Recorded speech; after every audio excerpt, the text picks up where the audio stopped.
Ya no puedo decir bienvenido a mi casa. Siempre comienzo los podcasts diciendo bienvenido a mi casa. Bueno. Bienvenidos a mi podcast. Claro. Bueno, Padre Pablo, Antonio, bienvenidos a este podcast. Gracias, Bárbara. ¿Cómo están?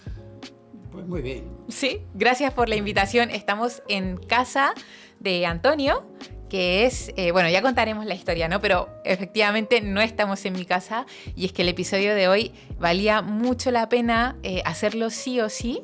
Y por temas técnicos, pues mi casa no era el mejor lugar, sino este, que es una casa que tiene muchísima historia, muchísimo calor de hogar y sobre todo por una persona que ha inundado siempre que ha convertido esto en un hogar, ¿no? El episodio de hoy es súper especial, queridos amigos que nos escuchan, porque vamos a hablar acerca de un tema que muchas veces nos cuesta afrontarlo. Es el tema de la muerte. Y de hecho en YouTube hay muchísimos contenidos sobre la muerte, pero yo me he dado cuenta como que el matiz siempre es como oscuridad, misterio, incertidumbre. Entonces yo quisiera que este podcast sea como una invitación a abordar esta realidad que es dura, desconocida, pero desde la esperanza, desde lo que de verdad como cristianos católicos creemos. Y qué mejor que a través de un testimonio de una mujer que es protagonista en la historia de estas dos personas y que en muy breve entrego el micrófono para que ellos mismos lo cuenten. Simplemente hacer mención de que si es la primera vez que ves este podcast, que no te quedes solo en este capítulo, sigue mirando todo nuestro contenido, no solo del podcast, sino de todo el canal de YouTube de Gospars. Suscribirte, darle like y si quieres ayudarnos en la plataforma web www.gospars.org encontrarás una pasarela de donativos y te estaremos muy, muy, muy agradecidos para seguir continuando con esta misión. Así que bueno, ese es el tema, la muerte, pero a la luz de la fe, ¿no? Que es vida, pura vida. Y vamos a hacerlo contando la historia de Cristina. Entonces, a ver, ¿quién es Cristina para ti, Antonio? Porque Cristina fue mi mujer y hemos vivido juntos 58 años de casados, más 3 de novios, y bueno, hemos sido realmente felices.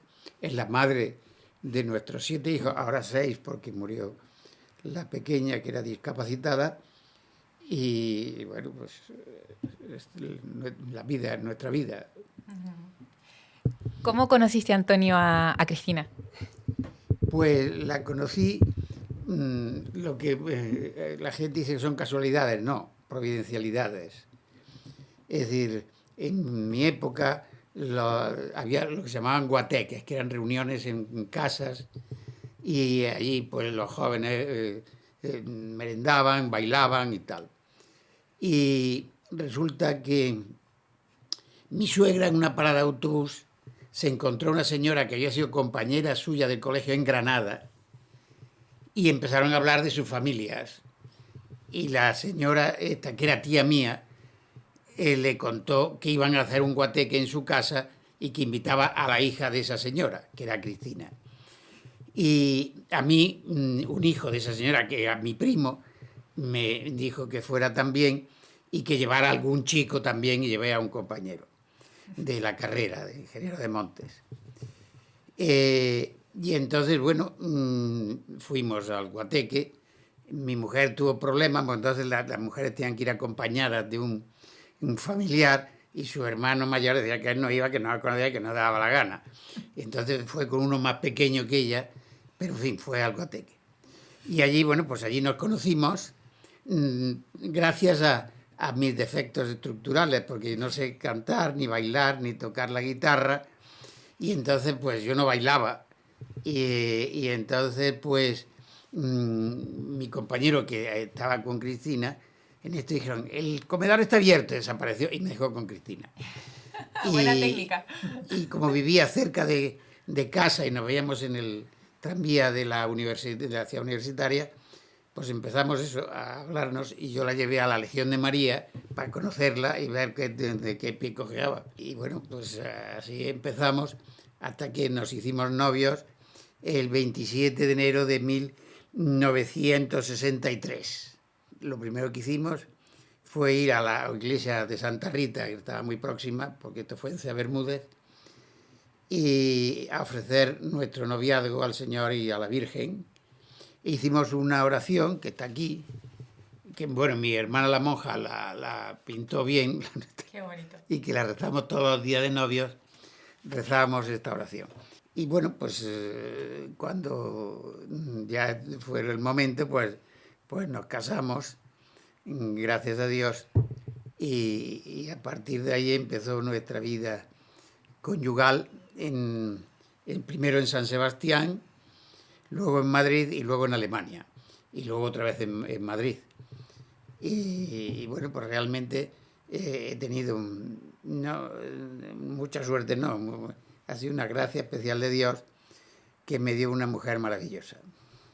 No la he oído gritar en mi vida, y nos educa muy bien a todos, a los hijos y a mí incluido.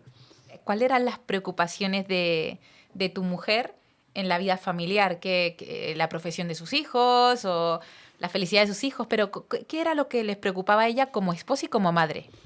La ilusión de mi mujer es que todos fuéramos santos, especialmente sus hijos. Y esa era su ilusión.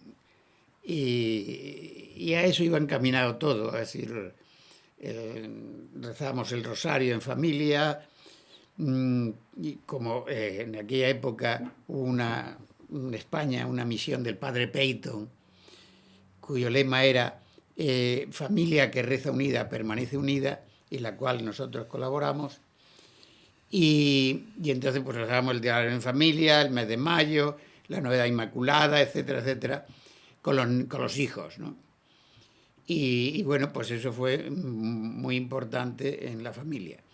Y también fue muy importante que a la vuelta de nuestra estancia en Alemania, donde estuvimos 5 años, yo trabajaba en la Embajada Española en Bonn, pues dimos aquí con una parroquia estupenda, que era la parroquia San Jorge, donde había pues cientos de chicos y chicas y tal, y hacían muchísimas actividades, había campamentos, y entonces eso fue muy importante, porque ahí los hijos lo pasaron fenomenal, y muchos han encontrado ahí a sus mujeres luego. Sí. Una pregunta un poco personal, Antonio. Con Cristina, de vez en cuando ¿hubo alguna vez en que hablaron acerca de cuando uno de los dos no esté, de la muerte, de cosas? ¿Cómo ella miraba la muerte? Bueno, mi mujer me decía siempre que se iba a morir antes que yo, siendo más joven que yo. Y yo le decía, bueno, pues a ver si me enseña a guisar, porque si no me tendré que casar con otra o meterme a Agustino Recoleto en sos del rey católico, que sé que se come muy bien. Pero no, se murió sin enseñarme a guisar. Pero me regaló, eso sí, por mi santo, el último año, una Thermomix moderna, que con eso parece que se... Y ayer estuvieron aquí precisamente a explicarme cómo funcionaba. Bueno, antes de darle el pase al padre Pablo, simplemente, no sé si puedes hacer memoria, Antonio, como de esos últimos días de Cristina aquí en la tierra, cómo estaba, de qué hablaba, qué hacía. Pues ha sido los últimos tiempos muy felices, porque en octubre tuvimos una reunión de los Fernández Martos, que nos reunimos 140, somos más. Pero unos días después nos reunimos unos 60 de los Monteros, que es de la familia de mi mujer. Luego tuvimos el 6 de diciembre la boda de plata de Rafael, que la celebramos en la parroquia de Pablo, en Getafe, y 2 días más tarde era el santo de su hermana Conchita, y que vino a comer aquí, con Pablo también, y comimos aquí en esta mesa estupendamente. Entonces, pues han sido unos días de mucha alegría para Cristina. ¿De qué falleció, que no lo hemos dicho?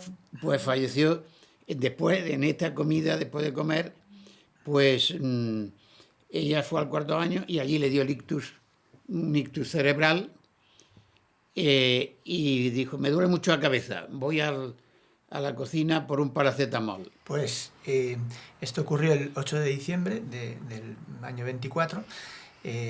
Bueno, yo celebré, mi madre siempre decía que el Día de Inmaculada era el Día de la Madre, ¿no? De toda la vida. Luego se cambió a mayo, pero en mi casa siempre el Día de la Madre era como un segundo Día de la Madre a la Inmaculada, ¿no? Y mi madre siempre insistía mucho en la novena de la Inmaculada, era muy devota de la Virgen. Y bueno, pues el 8 de diciembre yo celebré, que era domingo, pues celebré la Eucaristía en la parroquia, y de ahí pues me vine aquí a comer, ¿no? A casa, que estaban pues con mi tía celebrando también su santo, ¿no? Y también era el santo de mi abuela, la madre de mi madre, ¿no? Que también era Inmaculada Concepción. Y entonces, bueno, pues estuvimos comiendo tranquilamente y al terminar, bueno, pues yo ya me fui, les dije que tenía que ir a dar una comunión. Y entonces, bueno, pues me acompañó ahí a la habitación, que tenía que recoger unas cosas, y bueno, pues ahí ya me despedí de ella, ya se me dijo, tengo que irme un momento, y se fue, y ya le di un beso y me fui a por el Santísimo aquí a la parroquia porque tenía que visitar a un enfermo. Entonces bajé a casa, bajé a la parroquia, perdón, que es mi casa porque me bauticé en esa parroquia, y tomé al Santísimo, me lo guardé en este bolsillo del pecho y subí a casa a dejar las llaves de la iglesia en la casa, ¿no? Y justo en ese momento abro la puerta y estaba mi madre apoyada en el dintel. Y digo, mamá, ¿qué te pasa? Me dice, no, me duele la cabeza. Entonces yo le di un abrazo y la apoyé así, la cabeza contra el pecho, le di un beso. Y luego ya le digo, pero mamá, ¿te pasa algo más? A ver, mamá, mírame. Ya estaba mirando como a un costado, ¿no? Y me dice, te estoy mirando. Y claro, y me di cuenta que digo, mamá, no me estás mirando. Entonces la tomé de la manita y me la llevé caminando hasta la sala de estar, y ahí la senté e inmediatamente toqué zafarrancho, porque empecé a llamar a este médico amigo nuestro, que vino súper rápido, llamamos al 112, bueno, pues llamé a todos mis hermanos, justo en ese momento, 5 minutos antes, venía mi hermano a tomar café, entonces pues también entre los dos pues pudimos gestionar eso. Enseguida llegaron todos los hermanos y bueno, pues ya llegaron los médicos, dijeron que era un ictus, pues bastante severo, y bueno, pues la bajaron ya a la ambulancia, ¿no? Y bueno, aquí mi padre le decía al médico, oiga, cúrela que me tengo que morir yo antes, ¿no? Pero las mujeres tienen siempre la razón, así que ella se fue antes. Y bueno, pues bajó a la ambulancia y estuvimos esperando, y yo corriendo le fui a dar la unción en la furgoneta, y vamos, en la ambulancia, y bueno, obviamente llamé a esta persona que tenía que visitar y decirle, mira, en esta ocasión no puedo ir, llama a otro sacerdote que pueda visitarla, ¿no? Y bueno, pues ahí ya nos fuimos al hospital. En el hospital, en el clínico, nos atendieron maravillosamente bien, unos médicos excelentes, muy profesionales y muy amables, que nos trataron muy bien, nos informaron muy bien, estamos muy agradecidos por eso.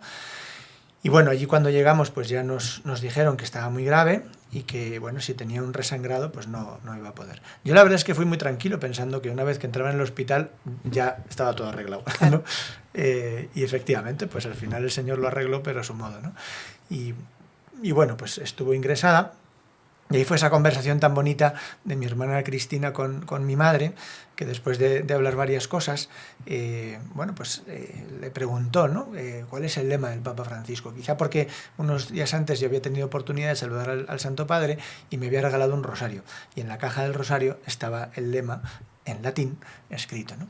Y entonces, bueno, pues le preguntó a Cris, y lo último en realidad que nosotros escuchamos de mi madre así de sus labios fue eso, ¿no?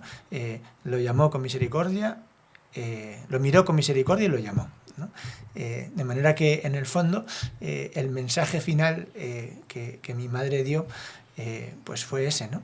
Que el Señor, que la muerte de mi madre ha sido misericordia, ¿no?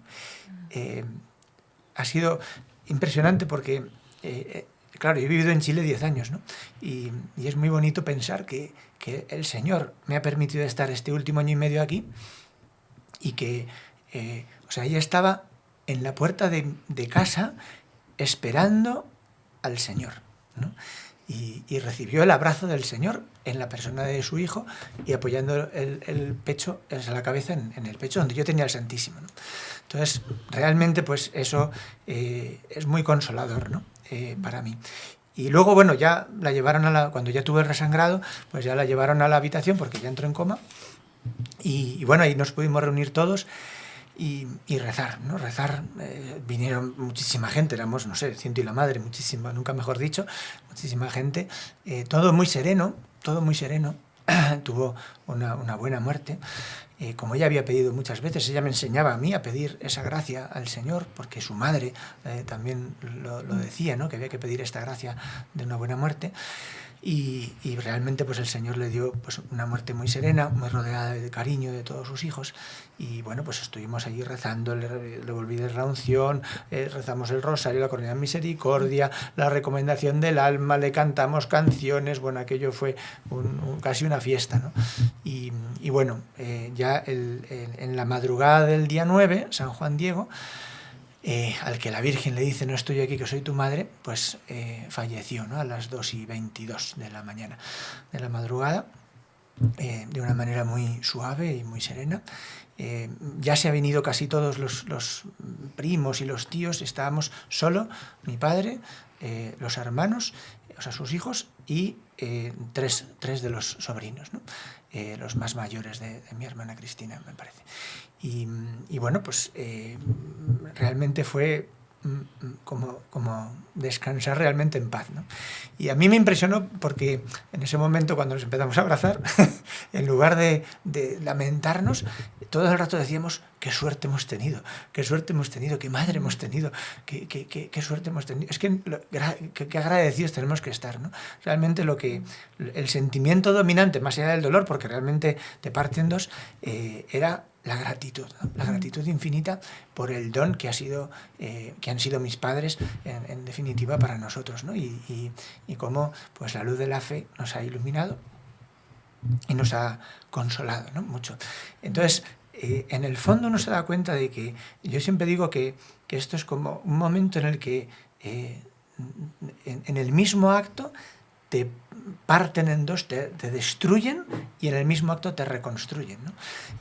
Porque yo no concibo un dolor tan grande, pero al mismo tiempo, en el mismo momento, una restauración tan inmediata, ¿no?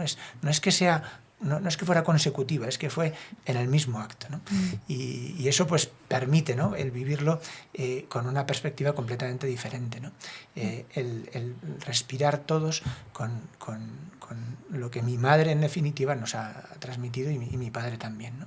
De manera que, bueno, pues así transcurrieron un poco los acontecimientos, ¿no? Pero yo siempre veo eso, ¿no? Qué bueno ha sido el Señor con nosotros, que nos ha regalado a mi madre, ¿no? A esta mujer extraordinaria. Que por cierto, muy guapa también, Guapísima. muy cariñosa, muy sencilla. Yo, para que la gente lo entienda, bueno, esto es un podcast, no puede durar 5 horas, pero para quien quiera saber más de Cristina, el padre Pablo dio una homilía súper bonita en el tanatorio, ¿no? En esa misa. Bueno, todas han sido muy bonitas, pero yo creo que podríamos subirla al Spotify si tú me dejas, porque creo que o sea, ya hay mucha gente que te quiere, padre, porque les ha ayudado mucho con la formación que das. Y que obviamente me imagino que les brotará un cariño por tu familia, ¿sabes? Entonces, pero quisiera preguntarle a ti, Antonio, han pasado ya 3 meses, ¿no? De esto. ¿Cómo es pues el estar viudo? ¿Cómo miras a Cristina hoy? Porque sabemos que no desapareció, ¿sabes? O sea, ¿cómo es tu experiencia hoy respecto a tu mujer? Es decir, yo no me he hundido por 2 razones. Una, por la fe, estaba preparadísima, su director espiritual, que era el padre Enrique del Castillo, la ponía por las nubes, vaya, tengo aquí lo que decía, su gesto dulce y angelical era reflejo de su alma. Estaba verdaderamente agradecida a Dios por todo lo que le había dado. Se sentía sin mérito alguno, porque decía que en todo en su vida había sido favorecida por él.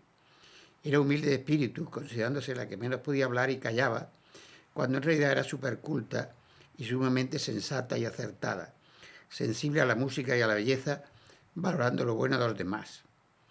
No hablaba bien de sí misma ni mal de otros, caritativa y cercana, dócil pero muy firme en sus convicciones. no guerreona, sino mansa y sencilla. Sonriendo, que era su estado habitual, se percibía en sus ojos una bondad celestial. Entonces, yo como sabía que estaba preparada, y al fin y al cabo, el fin de la vida, ganarse la otra, pues me alegré por ella. Porque murió, y además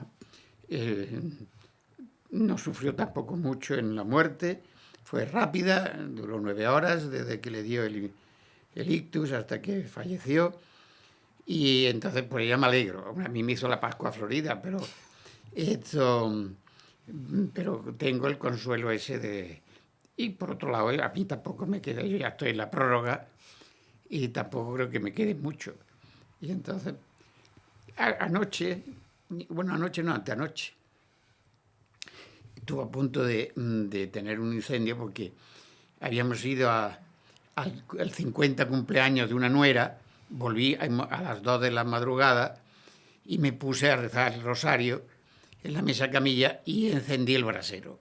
Pero me dormí y puse un zapato sobre el brasero y resulta que se fundió el tacón y empezó a arder, pero con llamas.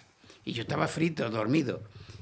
Y no sé quién, supongo que mi mujer me avisaría, y me desperté, vi las llamas, apagué el interruptor del brasero que lo tenía al lado y gracias a Dios no se habían prendido la falda, por si se llegan a prender la falda, tengo el incendio, padre. Entonces, ¿quién me avisó? Y como me decía una amiga, dice, porque te avisó tu mujer. Probablemente. Y bueno, pues... o sea, que sigue habiendo una relación. Sí, claro. Sí. O sea, es que mi madre vive. O sea, lo que confesamos en la fe es que mi madre está viva, ¿no? Que no esté físicamente entre nosotros no quiere decir que no esté, ¿no? Sino que igual que en la comunión de los santos tenemos una relación con los que están canonizados y tratamos casi como amigos, ¿no?, a los santos de nuestra devoción. La realidad es que lo que confesamos en la comunión de los santos es que todos los que pertenecen a la gran familia de la Iglesia estamos unidos y bueno, pues que vivimos para siempre porque el Señor nos ha regalado, ¿no?, el don de una vida que es eterna, ¿no? Y por tanto, como lo que confesamos es que vive, realmente pues podemos tener una relación que es verdadera, ¿no? Es distinta, pero es verdadera y de hecho en muchas ocasiones uno experimenta, ¿no?, una presencia muy viva, en muchas ocasiones, yo por lo menos sobre todo en la Eucaristía, pues muy viva, ¿no?, de mi madre. Y luego es verdad que bueno, el don de la fe que nos han transmitido pues nos ayuda y ahora además pues gracias a la tecnología pues rezamos el rosario casi todas las noches juntos, sí. Y eso pues también ayuda mucho, ¿no?, porque nos sostenemos y luego al pobrecillo tampoco le dejamos tranquilo, ¿verdad? No, a mí gracias a tener una familia numerosa que recomiendo, es decir, la actual situación de España de 1,1 hijos por mujer es suicida para el país y suicida para esas mujeres, que dentro de 20 años se van a encontrar con una soledad absoluta. Yo la soledad no la tengo en absoluto, sino quizás todo lo contrario, porque ayer tenía a comer 2, iban a venir 3, pero vinieron 2 y a cenar 2 y tal. Hoy ahora vendrán a comer algunos y a la noche vendrá mi hija a cenar, y es decir, que tengo todos los días el restaurante abierto. Y entonces, pues no, soledad no siento mucho, gracias a ellos, sí, que no me dejan un momento. Y es verdad que además, pues, o sea, la vida de mis padres y el amor que se han tenido nos ha educado a nosotros también, ¿no? Y nos ha enseñado a querernos mucho y que nos encanta pues compartir, estar juntos y bueno, pues eso también ha sido un regalo que nos ha sostenido a todos, también a mí, ¿no? Y luego también está la certeza no solo de la fe, sino de la compañía de la Iglesia, ¿no? En todos estos días cuánta gente nos ha acompañado y cuánta gente nos ha sostenido. Yo en la homilía decía, ¿no?, que yo me siento como en el mar muerto, ¿no?, que intentas, o sea, que te vas a hundir pero no te deja, ¿no?, todo te sube para arriba. Y en el fondo yo experimento esto, ¿no?, que la oración de la Iglesia no es que te sostenga, es que te levanta, ¿no? Y bueno, pues eso permite que que en el fondo uno pueda poner la atención en lo esencial, ¿no? Y lo esencial es que mi madre, pues como un GPS, ¿no? Se nos ha reorientado, ¿no? Ha devuelto nuestra orientación hacia donde realmente nos encaminamos, que es la vida del cielo, hacia el objetivo que ella quería para nosotros, que es que fuéramos santos, que es lo único que le interesaba realmente, en el fondo de las cosas, ¿no? Y luego, pues al reorientarnos en esa dirección también, pues aprendes, ¿no? A entender que hay cosas que de cara al cielo no tienen importancia, ¿no? Y por eso pues también replanteas muchas cosas, ¿no? Y yo creo que eso también nos ayuda mucho, ¿no? Porque permite vivir eso. Y lo otro es una cosa que dice mi padre, ¿no? Es que uno puede alegrarse, ¿no? En medio del dolor que esto supone, se puede alegrar, porque en el fondo, si el cielo es para siempre y mi madre está en el cielo, es donde mejor está, ¿no? Y el tema no es que el cielo no está tan lejos como parece, ¿no?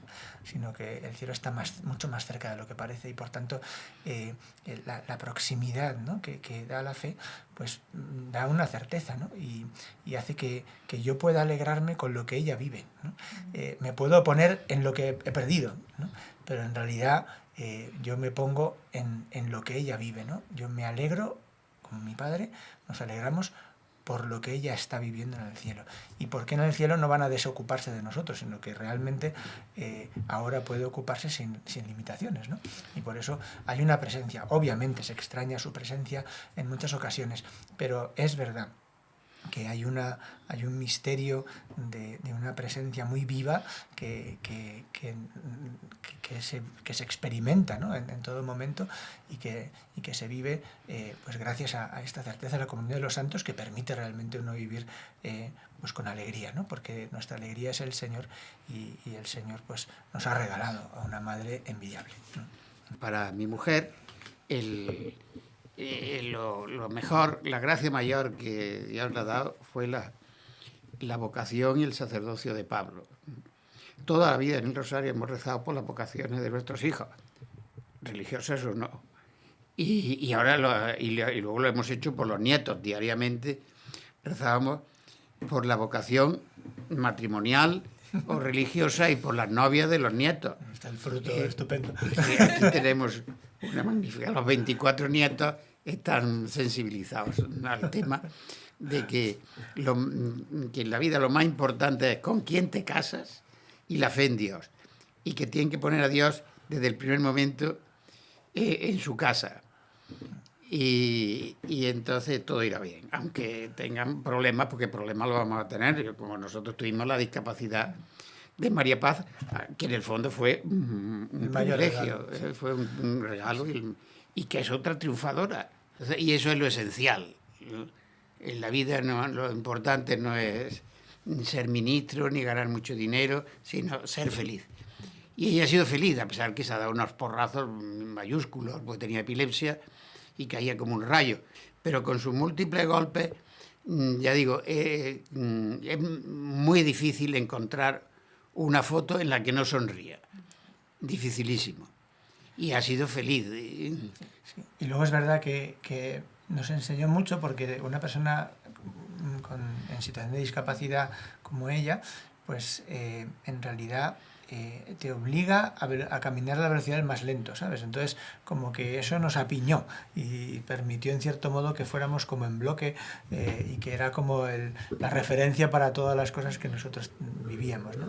Entonces, bueno, o sea, obviamente era una situación difícil, pero es verdad que la luz de la fe ilumina la realidad, y de alguna manera también le da su verdadera dimensión, ¿no? Y en la dimensión de eternidad no cabe duda que mi hermana, que era la menor y ahora es la mayor, porque el orden verdadero es el del cielo, pues sin duda nos ha llevado a la delantera, ¿no?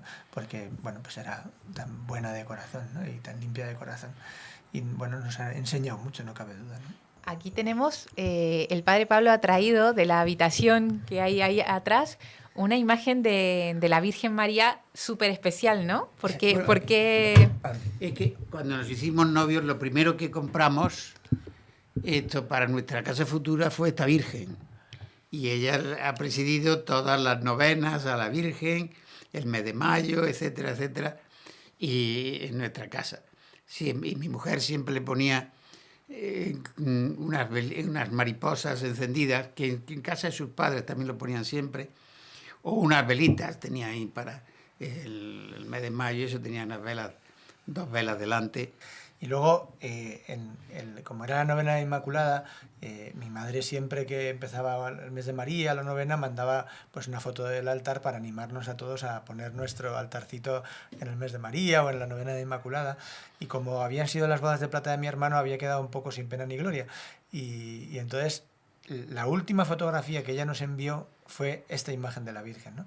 Que es curioso porque lo primero que compraron cuando empezaron la familia a ser novios fue esta imagen de la Virgen, que es muy particular, así abrazada a la cruz, y ella decía que en el fondo esta Virgen abrazada a la cruz le enseñaba a ella, que tenía una cruz muy pequeñita, y decía ella, yo solamente una astillita, pero la Virgen me enseña a abrazarme a la cruz, ¿no? Y entonces, pues, esta imagen fue como lo primero y lo último de nuestra familia, de mi madre, ¿no? Ha sido esto, ¿no? La imagen de la Virgen. El recordatorio, ha estado presente. precisamente, tiene esta imagen y los 2 candelabros delante. La fotografía que envió mi madre, ¿no? Uh-huh. Y en el otro lado está pues este lema del Papa Francisco que nos marca esto, ¿no? La realidad de la misericordia. Sí. Quiero preguntarles como una última cosita, pero bueno, adelantarle a la gente que probablemente a lo mejor alguno pensará, a ver, esta muerte o esta vida más bien está tan bien recordada, porque fue una familia súper unida, porque ella fue súper buena, pero ¿qué pasa con mi situación? Que a lo mejor no es la mejor, ¿sabes? Entonces, decirle a la gente que, bueno, estamos cerrando como un poco el testimonio de Cristina para luego, en unos pocos minutitos, pasar a hablar de esto en general, porque obviamente que cada persona tiene sus circunstancias, pero en todo hay esperanza, ¿no? Entonces, simplemente para ir como terminando lo de Cris, quería preguntarte, Antonio, para lo que me comentabas, ¿no? La oración de una madre por la vocación de su hijo, que en el caso de Cris ha resultado que uno de sus hijos es sacerdote. ¿Qué fue para ella? Veo aquí un texto que dice consejos de una madre a su hijo sacerdote. ¿Lo escribió ella? ¿Qué pasó? Bueno, esto es que Pablo, cuando se iba a ir a Chile de misionero, le dio a mi mujer un blog grande y una lista de preguntas para que le contestara. Y entonces ella le contestó y con una serie de consejos, en general todos muy bien pensados y con mucho sentido común y mucha espiritualidad. Y luego Pablo, pues parte de ellos, los que no eran muy íntimos, nos los ha pasado al resto de la familia, ¿no? Era muy discreta, además. Ahora yo me he enterado, por ejemplo, de que era consejera de mucha gente, pero era discretísima. A mí jamás me ha dicho, nada, no ha venido, me han contado, jamás ha faltado a la discreción absoluta. También porque quizá tampoco se fiaba de la mía. Pero ya digo, ha sido discretísima. Y me fui, ha sido estupenda, ha sido una suerte muy grande, una gracia de Dios. Sí. Qué maravilla. Padre, ¿y tú como hijo? Sí, o sea, mi madre muchas veces me dijo que la alegría más grande que tuvo en su vida, dentro de todas las muchas que ha tenido, fue tener un hijo sacerdote. Y de hecho, en esos consejos que me dio en el final, me decía que Dios le ha bendecido con muchos regalos, una familia magnífica, un marido maravilloso, todo maravilla, pero dice, el momento más feliz de mi vida, de largo, fue la acción de gracias de tu primera misa, ¿no? Dice, con años luz de diferencia de todo lo demás, ¿no?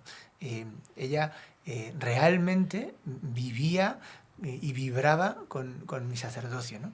Y vamos, no me cabe ninguna duda de que yo soy el fruto de las oraciones de mis padres, o sea, básicamente, y de la Iglesia, pero de mis padres, ¿no? A mí me impresionaba mucho porque ella cuando se recogía en oración se concentraba mucho y yo me impresionaba verla de rodillas, siempre piadosísima, ¿no? Y yo a veces la miraba rezando y pensaba, o sea, aunque el mundo entero esté golpeando y el mal se extienda, la fuerza, ¿no? del mal se choca contra la sencillez de la oración, pues de esta mujer, ¿no? Y eso a mí me conmovía. Y ella siempre me animó, en cierto modo me exigía, ¿no? que fuera un buen sacerdote, que celebrara con piedad, con devoción, que me preparase bien, que ayudase a la gente, que dedicase todo mi tiempo, que no me guardara nada, ¿no? Y aunque a ella le costó mi ausencia todos estos años, pues ella me decía, si es de donde Dios te quiere, yo es lo que quiero, ¿no? Y yo me consta que a ella le costaba mucho, pues, la distancia, ¿no? De estar yo fuera. Pero también es verdad que lo vivía con mucha alegría y mucha pasión también, pues todas las cosas que yo le contaba, ¿no? Y no cabe duda que el viaje a Chile que hicieron mis padres le ayudó, porque ya me situó y como que ya le costó un poco menos, ¿no? Pero claro, al principio iban a ser 2 años, luego fueron 10, entonces ella me decía, a mí me dijiste que eran entre 2 y 4, a mí yo sumo y me salen 10, aquí hay algo que no falla. Pero bueno, gracias a Dios el Señor pues también permitió que yo regresara justo sin saberlo, ¿no? para esta última etapa de la vida de mi madre, que ha vivido muy unida a la Iglesia, amando muy intensamente a la Iglesia y venerando realmente el sacerdocio. Me impresionaba mucho cuando ella me besaba las manos sacerdotales, ¿no? Me impresionaba mucho y lo hacía con una verdadera unción, ¿no? Porque era una mujer de fe y realmente pues vibraba, ¿no? con la fe, con la Eucaristía y de comunión diaria y vibraba también con el sacerdocio en general, pero con el mío en particular, ¿no? Y yo creo que es el gesto de Dios también de que yo fuera quien llegara justo en el momento del ictus para darle un abrazo, ¿no? Y que fue en el fondo pues el Señor que iba a buscarla, ¿no? Sí. Wow. Yo lo que querría decir a las mujeres, que la familia es lo que ellas sean, esa es la realidad. Y que además hacen falta muchas vocaciones de madres de sacerdotes. Sí. Claro que sí. Queda clarísimo, sí. O sea, yo como testigo de todo esto, porque yo soy la mujer del nieto mayor y la que, bueno, gracias a Dios fuimos llamados, escogidos para darle la primera bisnieta.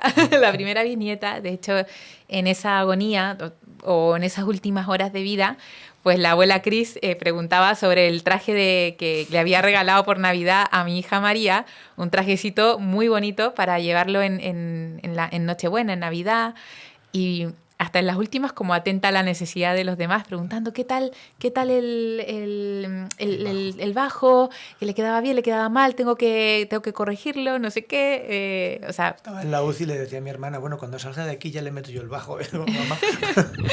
Y luego ya después de enterrarla, nos fuimos todos a casa de mi suegra, todos los hermanos, los primos, todo, y era un ambiente de un profundo dolor, pero una profunda alegría y una confianza, una esperanza en que efectivamente lo que tú dices, que Cris no ha desaparecido. Entonces yo doy testimonio de que pues esa vida sencilla, profunda, llena de fe, de piedad, de oración, de entrega, pues ha dado un fruto que es la vida eterna. Y es verdad que no somos nadie para decir, ay, ¿qué es? ¿Una santa o no sé qué? Pero bueno, cada uno lo tiene, bueno, cada uno lo verá.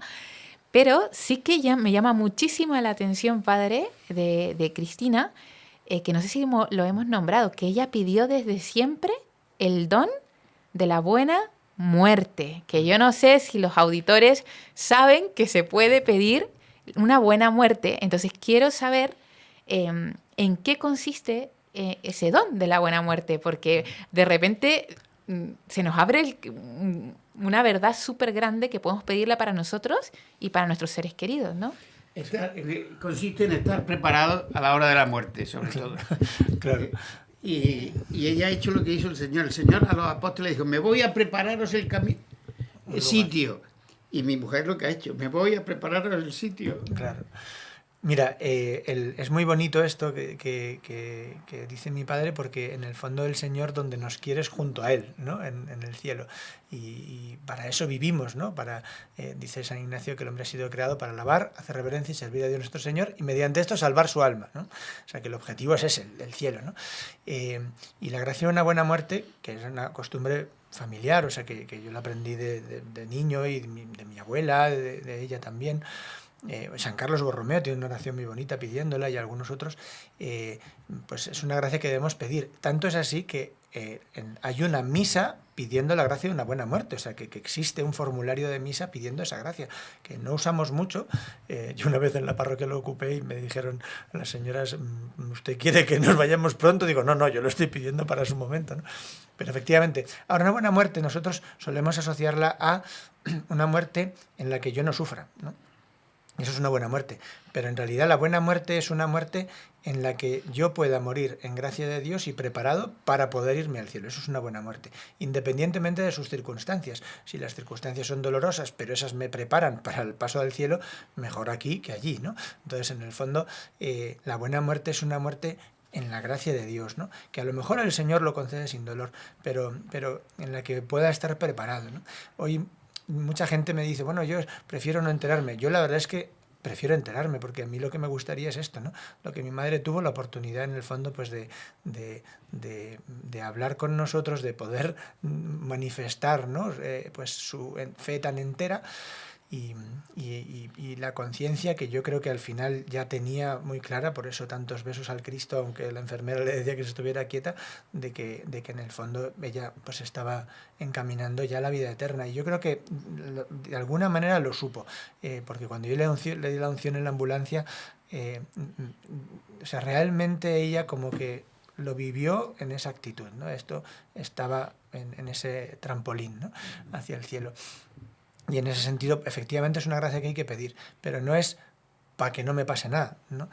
Sino para que yo vaya al cielo, para que yo me encuentre preparado, para que pueda ser asistido por los sacramentos y pueda pues pedir perdón y dar gracias y vivir pues la realidad de enfrentarme a ese momento tan crucial para nuestra vida, porque realmente es que pocas cosas puedes pedir más importantes, ¿no? O sea, puedes pedir muchas cosas, pero eso nos va a llegar a todos, ¿no? Entonces, es una gracia muy bonita que tenemos que pedir y que en el fondo es prepararnos para el cielo y que nos orienta hacia allá, ¿no? O sea, que esa es la meta. Padre, has dicho pedir para irnos hacia el cielo. O sea que podemos también irnos a otros lugares. ¿Cómo es el más allá? Claro. ¿A dónde nos podemos ir? Claro. O sea, la enseñanza de la Iglesia lo que nos dice es que nosotros hemos sido redimidos por Cristo, ¿verdad? El Señor nos ha salvado de la muerte eterna por su pasión y muerte en cruz y por su resurrección, de modo que estamos todos llamados a la vida, ¿no? Y por tanto, pues al morir, pues hemos de enfrentarnos a un juicio particular en el que si hemos muerto en gracia completa de Dios, pues iremos al cielo, ¿no? Y si no hemos muerto, si hemos muerto en pecado mortal, pues iremos al infierno, ¿no? Que es donde ya no hay, donde no está Dios, ¿no? Más allá de los sufrimientos que puedan haber, sobre todo es donde Dios no está, ¿no? Y bueno, pues en medio, la teología católica explica, apoyada sobre todo en la primera carta de los Corintios y también en la primera carta de San Pedro y algunos otros pasajes, explica que hay lo que se llama la escatología intermedia, un espacio, un tiempo intermedio, que es el purgatorio, donde nosotros, pues estando ya salvados, nos debemos purificar antes de entrar en el cielo, donde solo puede entrar la santidad, ¿no? Y bueno, pues San Pablo dice, ¿no? que tenemos que pasar como por el fuego, ¿no? El que estará salvado, pero como a través del fuego, ¿no? Es decir, hay una purificación, una purificación previa, y por eso nosotros rezamos por los difuntos, apoyados también en el libro de los Macabeos, que señala la oración por los difuntos, y por supuesto en la tradición de la Iglesia, que es tan valiosa, y bueno, pues nosotros podemos también, ¿no? contribuir a esa purificación. Naturalmente que yo aunque tenga a mi madre por santa, nosotros pues no conocemos, ¿no?, los secretos más profundos de su corazón, y por eso, pues obviamente, aunque vivamos en la esperanza y la alegría de la Pascua, pues sin embargo nos obliga también la caridad en las obras de misericordia de rezar a Dios por vivos y difuntos, que es una obra de misericordia espiritual, y bueno, pues de esta manera también nosotros pues vamos contribuyendo, ¿no?, a esa purificación, ¿no?, que es en el fondo un detalle de misericordia de un Dios tan bueno, ¿no?, que nos respeta tan profundamente la libertad, que se toma muy en serio lo que hacemos, ¿no? Y por tanto también, bueno, pues el Señor, todas las cosas que hacemos en esta vida, pues también tendrán su recompensa, ¿no? Y las cosas en las que hemos hecho mal, pues somos responsables de ella y merecen también su purificación, ¿no? Entonces, bueno, pues eso de todas maneras es un signo de esperanza, ¿no? De un Dios bueno que siempre quiere nuestra salvación y que es bueno siempre, en todo momento, ¿verdad? Y por tanto, pues en toda circunstancia, pues el Señor lo que desea es esto, ¿no?, que estemos con Él. Todas las almas que están en esa etapa de purificación van a al final llegar al cielo. O sea, el purgatorio al final de los tiempos se queda vacío, eso seguro, ¿no? Qué bueno lo que dices, padre, porque, claro, efectivamente el testimonio de Cristina, ¿no?, de una mujer que siempre ha rezado, que ha hecho como las cosas bien, de alguna manera uno está como rezando por ella, pero como tranquilo también de decir, pues se fue bien, pero me imagino que hay realidades de gente que no se va bien, ¿no? De repente, pues yo, una viuda, y sé que mi marido no se fue bien, se fue con cosas que no reconcilió. Entonces, qué fuerte y qué importante es rezar por esas almas del purgatorio, y rezar con esperanza sabiendo que el purgatorio, como tú dices, tiene una fecha de caducidad y que esa alma va a llegar al cielo, pero que también nosotros podemos ayudarlas a que vayan ya, ¿no? Sí. Hay una anécdota muy bonita del cura de Ars que yo leí en un libro muy bonito que es sobre el suicidio, sobre el tema del suicidio, que se llama Entre el puente y el río, que lo que relata es una anécdota de una mujer que llegó al cura de Ars muy atormentada porque su marido se había quitado la vida tirándose desde un puente a un río, ¿no? Y el cura de Ars le dijo, no se preocupe porque entre el puente y el río cabe la misericordia de Dios, ¿no? Entonces, ¿qué quiere decir? Que nosotros no juzgamos, ¿no?, sobre quién está o no está en el cielo, quién se ha salvado, nosotros no lo juzgamos, ¿no? Nosotros lo que hacemos es abandonar a nuestros difuntos a la misericordia de Dios, que sin duda les quiere más que nosotros, mucho más que nosotros, ¿no? Y por tanto todo lo que en el fondo a mi madre le ha pasado de esta forma tan repentina, no escapa a la misericordia de Dios. Dios ha sido muy bueno con mi madre toda su vida y lo ha sido también en su muerte, o sea que Dios es bueno siempre. Y a mí me parece que esto es importante, ¿no? O sea que a veces podemos tener la tentación de desesperar un poco, ¿no? Pero nosotros no sabemos, ¿no?, cuando una persona pues está en coma, bueno, él estará dormido, pero su alma vive y está ahí, ¿no? Y por tanto, pues no sabemos, ¿no?, qué habrá entre Dios y el alma en esos momentos que nosotros no somos conscientes. Y bueno, pues a lo mejor en el último momento, quién sabe, en el último suspiro, pues esa persona pues ha dicho, Señor, creo en ti, ¿no?, y espero en ti, y el Señor se sirve de esto, ¿no?, para llevarles a la salvación. Por eso nosotros pues lo que hacemos es descansar en el Señor, ¿no? Y en esa circunstancia pues agradecer al Señor todo lo bueno que nos ha dado, y luego pues confiarles completamente en la misericordia del Señor, ¿no? Luego hay un camino de sanación interior en el que nosotros mismos tenemos también que en esas circunstancias difíciles reconciliarnos con la propia historia, y bueno, pues a veces hay cosas que hay que perdonar, ¿no? O que hay que pedir perdón, ¿no? Uno dice, bueno, es que yo quizá me porté mal y ahora no he tenido ocasión de despedirme. Bueno, pero si están vivos, bueno, yo puedo a día de hoy todavía pues decir, mira, el perdón, ¿no? Y acoger el perdón que sin duda pues se nos quiere entregar, ¿no? Y por eso a mí me parece que el mensaje de la Iglesia es tan hermoso, ¿no?, porque nos habla de vida en medio de la muerte, en esa cosa tan paradójica, y pone el acento en el don de Dios, ¿no?, el don de Dios que nos ha dado una vida, y una vida para poder amarle, ¿no?, y una vida para el cielo, ¿no?, y que el cielo es para siempre. Si al final Sí. es que esta vida nos afanamos en cosas que realmente, bueno, pues son muy pasajeras, ¿no? Ujú. Y el otro día leía de estas cosas que te mandan por WhatsApp, decía, mi hijo tiene el 0,002% de posibilidades de jugar en el Real Madrid, pero tiene el 100% de posibilidades de morir. Y le estoy metiendo unos entrenamientos tremendos en la esperanza de que llegue al Madrid y estoy descuidando lo que con toda seguridad va a pasar, que es que tiene que ponerse delante del Señor, ¿no?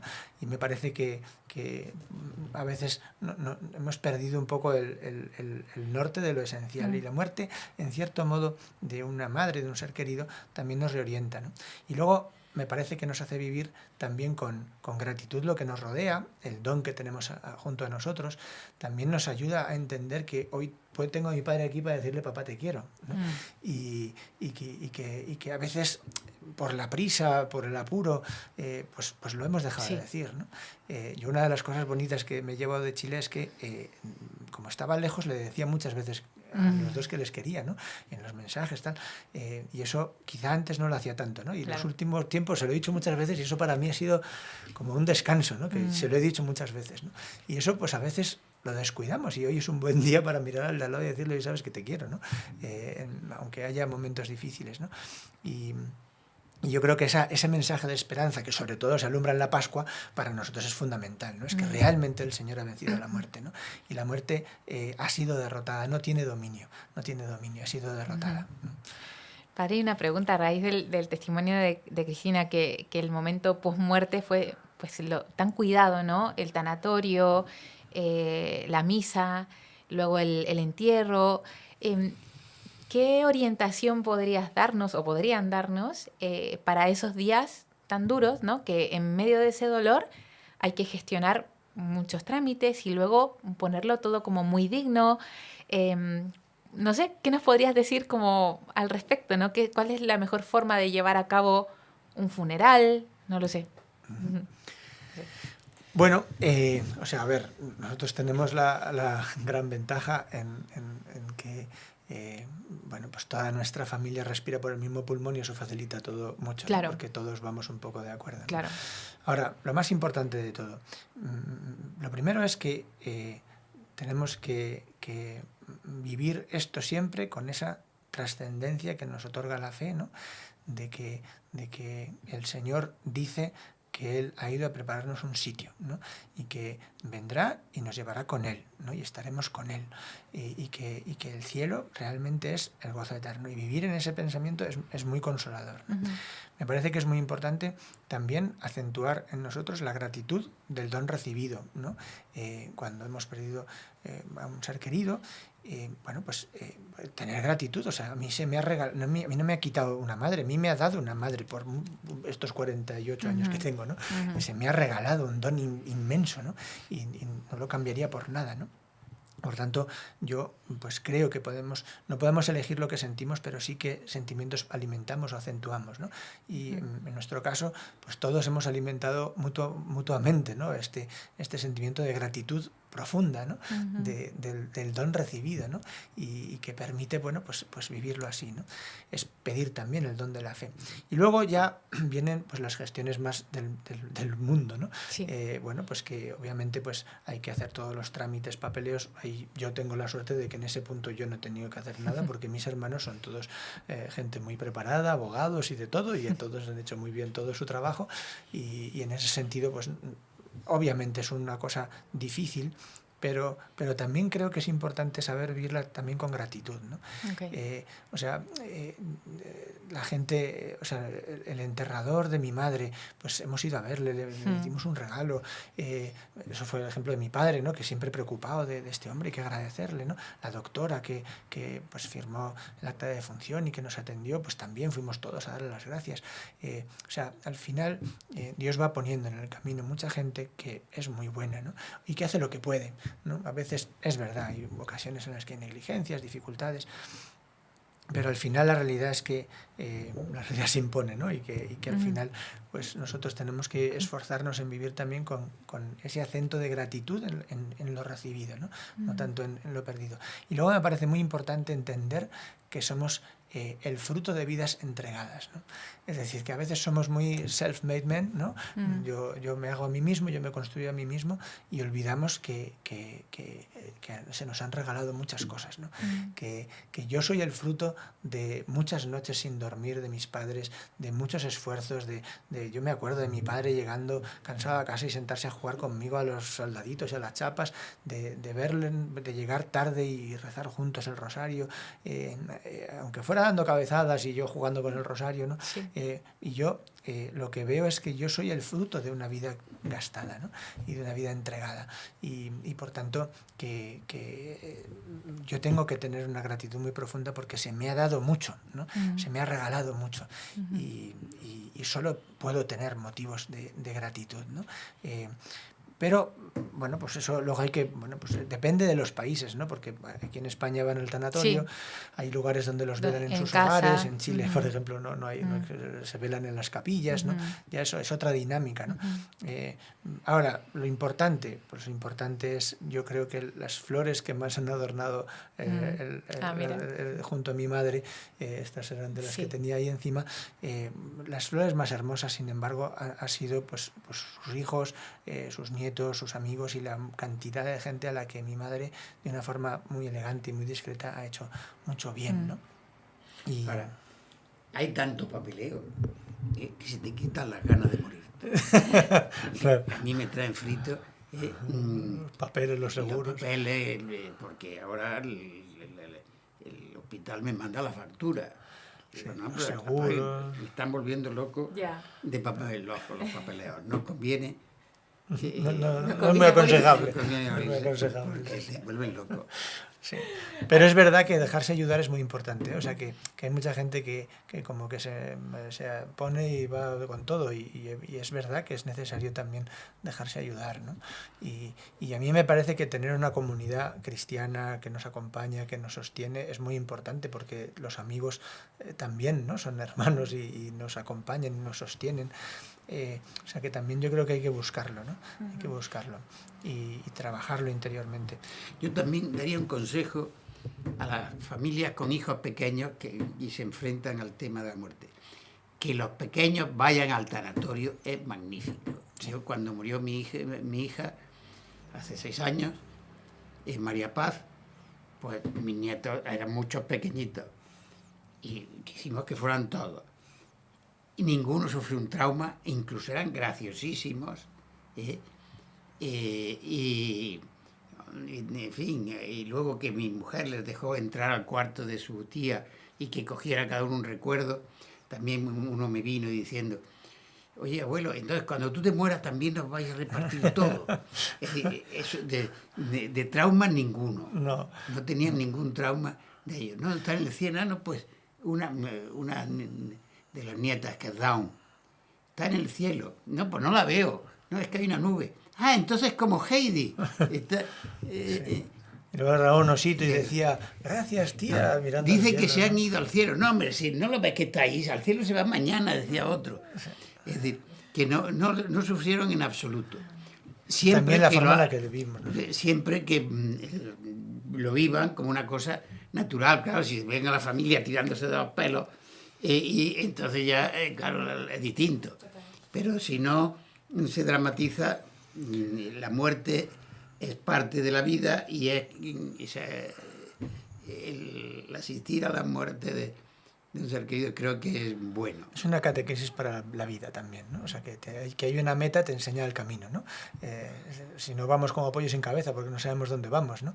Y entonces me parece que es muy importante eso, ¿no? Saber que hay una meta, también sabemos cuál es el camino, ¿no? Si no te planteas la meta, pues el camino es lo que vaya saliendo, pero claro, pierdes mucho, ¿no? Porque no aprovechas y a veces te puedes equivocar por no reconocer la meta, ¿no? Total, claro. Sí.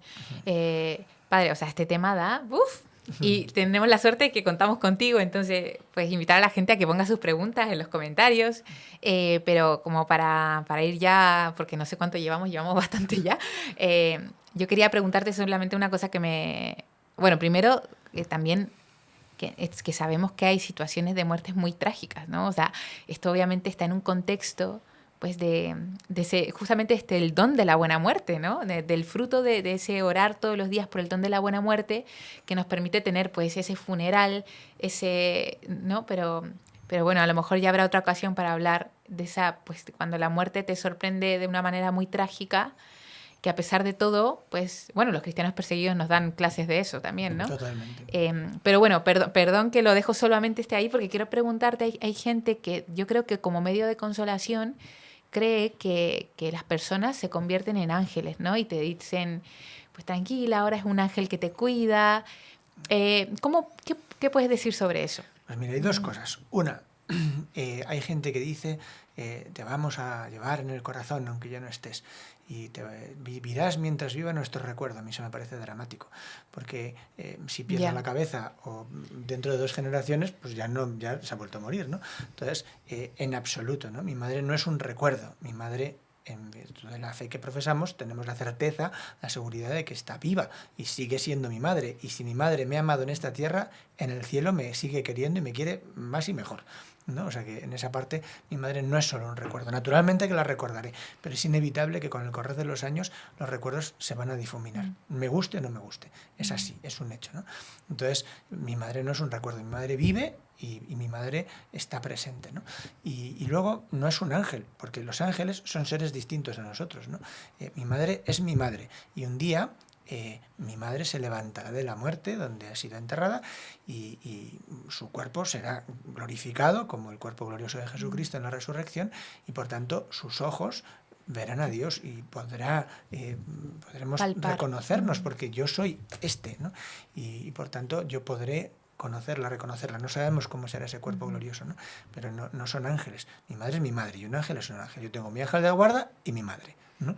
Por eso también es muy importante pues cuidar esa corporalidad de la persona, ¿no? Claro, cuidarla siempre, porque hemos sido ungidos en el bautismo con el crisma, somos templos vivos del Dios vivo, y luego porque ese templo merece un respeto. Por eso también enterramos a los difuntos o custodiamos las cenizas. No las echamos por ahí, porque en la presencia, o sea, este cuerpo soy yo también, ¿no? Y por tanto participa también de la esperanza de la resurrección mi corporalidad. Y los cristianos siempre hemos depositado los cuerpos en los cementerios, que significa dormitorio, ¿no? A diferencia de otros, que es la ciudad de los muertos, ¿no? Esto no es una ciudad de muertos. El cementerio es un lugar de esperanza. El cementerio es un dormitorio. Duermen a la espera de la resurrección, ¿no? Y por eso el cristiano ha cultivado siempre la esperanza en el cementerio. Es verdad que nosotros en nuestra sociedad, como huimos un poco de lo que nos hace sufrir, pues a veces lo dejamos un poco ladeado, ¿no? Pero porque también vivimos un poco de espaldas al dolor y a la muerte. Sí, no la queremos mirar. No lo queremos mirar, y la realidad es que eso es lo que nos hace sufrir más, porque al final, como nunca lo miramos, cuando nos encontramos de sopetón, como que no sabemos gestionarlo, ¿no? Y lo último que diría es que me parece que es importante. Hay muchos grupos de duelo y resurrección que acompañan en las parroquias para acompañar el dolor, pero es muy importante pues el poder vivir la Eucaristía, poder vivir una vida de oración, poder dejarse acompañar, ir a un sacerdote, llorar, gritar, quejarse, reprocharle a Dios. No pasa nada. O sea, el dolor se puede expresar, que a veces hay gente como que se siente culpable, que le parece mal. Dices, bueno, es que como el Padre está tan contento, parece que no está prohibido llorar porque tú crees en el cielo. Que no, que puedes llorar todo lo que quieras, que es lo normal, que es lo natural, que sería incluso raro que no hubiera una lágrima en ese momento, ¿no? Quizá tienes una visión tan sobrenatural, pero que tampoco a veces podemos vivir la fe con una cierta sensación de que me siento culpable si lloro porque mi madre está en el cielo. No, me alegro mucho por ella, pero yo puedo llorar todo lo que quiera porque no la tengo aquí junto a mí, ¿no? Y son sentimientos que son compatibles. Yo puedo estar alegre y al mismo tiempo tener una tristeza en el corazón. No hay ningún problema. O sea que en ese sentido, descansar en el llanto, que le puedes decir a Dios lo que quieras, porque Dios es tu Padre que te ama, te acoge y entiende. Igual que cuando nosotros hemos llorado por cosas que no entendíamos, pues ya está, nos han consolado, ya con los años hemos entendido, ¿no? Y no ha pasado nada. O sea que yo creo que hay que vivir también esto con con paz, ¿no? Que lo que yo estoy viviendo no es mejor que lo de los demás, es lo que me ha tocado, lo que yo he podido vivir, ¿no? Y ya está, que no hay que sufrir por lo que uno vive o por no ser capaz de vivir esto y dices, jo, es que fíjate, ellos claro han tenido esta circunstancia, lo viven de esta manera, pero yo no soy capaz. Pero si nadie te pide que vivas lo mismo, ¿no? Sino que dirijas tu mirada, ¿no? La Cuaresma que estamos viviendo ahora es conversión, pero no es una conversión tanto moral como de volver la mirada al Señor, ¿no? Al Señor que por mí ha muerto en la cruz y al Señor que ha resucitado y está vivo, y por eso en Él pues estamos llamados a la vida, y en Él se alimenta la esperanza en la resurrección, de esta virtud que precisamente está orientada al cielo, no tanto a la esperanza de que pasen cosas en esta vida, sino al horizonte del cielo. Maravilloso. Pues nada, Antonio, finalmente con esto acabamos. ¿Qué le dirías a los matrimonios? Pues te iba a preguntar qué le dirías a los viudos, ¿no? De cómo afrontar la viudez. Si quieres me lo responde. Pero ahora como que se me ha ocurrido tal vez a los matrimonios jóvenes o no tan jóvenes que nunca han hablado de este tema. O sea, que todavía no han perdido a su compañero, a su compañera de vida. Desde tu experiencia, pues no sé si nos puedes decir algo.